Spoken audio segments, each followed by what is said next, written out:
To 4 minutes, please. The Minister obviously thinks that she's demolished all the arguments.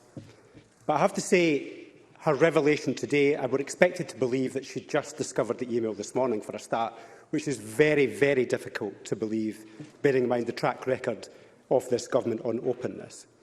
But she's expected us to believe that a multi-million-pound contract was given the go-ahead on the basis of a one-line email. For me, that doesn't fill me with confidence.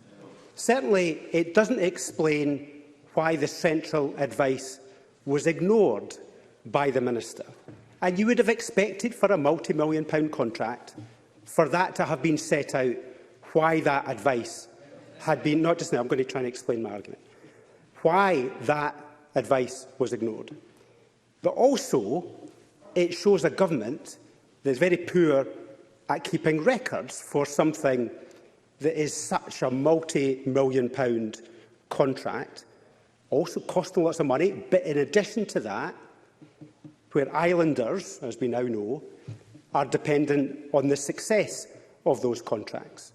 So I don't think it fills this chamber with confidence, as you can hear from the laughter at the Minister's claims this afternoon.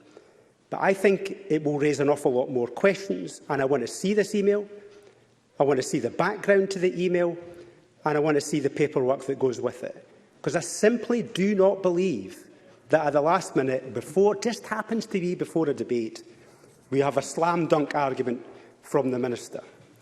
And there is an element, I have to say now, of comical alley about the SNP and their approach to this. As the bombs are raining down around them, the denial continues.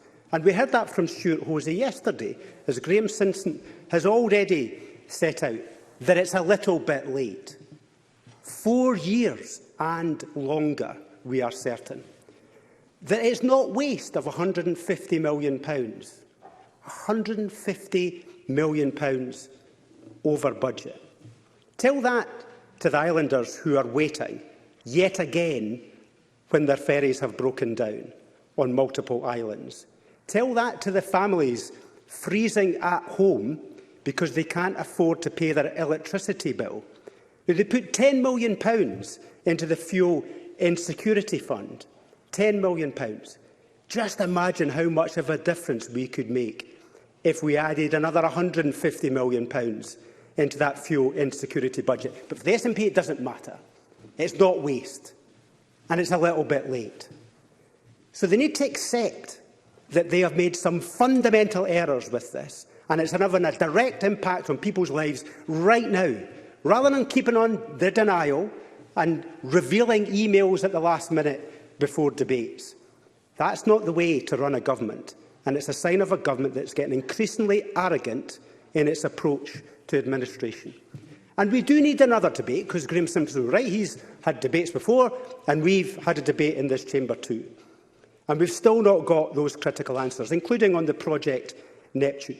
But the most important thing for me is the way that this government has trashed the reputation of a very good yard that has now meant that it's not even bidding for ferry contracts that are going off to Turkey instead. Don't blame anyone else. Don't blame the opposition for the reputation being trashed, because the responsibility is held on those front benches and all the back benches behind them who back them every single day.